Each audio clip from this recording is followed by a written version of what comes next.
memang kena buat sendiri dia punya platform ke, ataupun buatkan betul-betul HQ punya platform je, and then dia yang akan appoint. Untuk branch, dia akan ada juga dedicated page, Facebook ke, Google profile, semua akan ada separate juga. Cuma kita lebih fokus kepada content dan SEO dekat branch. Kenapa?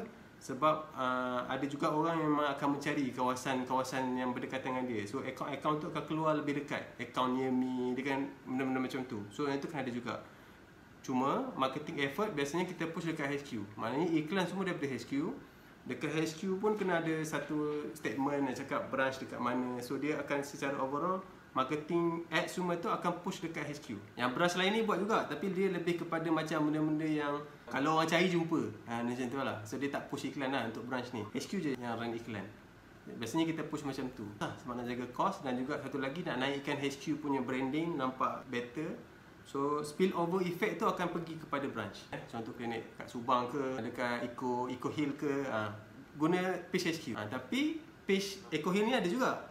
Dia akan spill over lah, orang akan cari semua tu. Ads hanya di HQ saja. Hanya di HQ. Lokasi ikut lokasi branch lah. So dia akan dapat awareness yang besar lah. Konten dekat HQ jadi crucial lah. Campaign planning, maksud dia contohnya nak masuk bulan Ogos ni, Merdeka campaign ke, ataupun apa offer yang nak bagi kepada mereka ke. Jadi Farid akan coach team ni, internal team ni. Macam mana Farid monitor team ni? So kita akan tengok offer apa nak buat, kita akan tengok semua ni lah, campaign, kita akan tengok cost. Yang tu akan ada, setiap ni ada Excel template dia, ada report-report dia. So biasanya saya akan tengok report dia tu, kita akan plan, dia akan buat. Lepas tu dia akan isi report, and then saya tengok report, mungkin doktor pun boleh tengok report, and then kita buat decision daripada situ.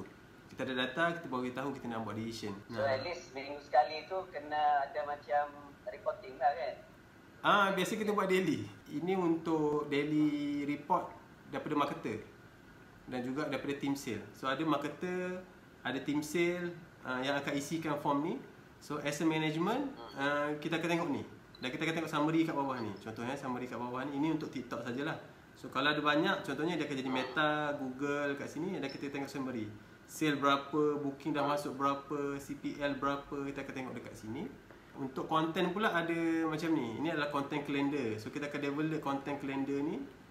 So content creator akan follow campaign apa bulan tu. So setiap tarikh tu dia dah ada dah content apa yang nak kena buat based on kita punya content pillar. Kita dah plan siap-siap, lepas tu dia buat, kita akan monitor lah benda ni. 3 benda ni kita akan sentuh. Macam mana nak naikkan jualan 10 kali dengan cepat.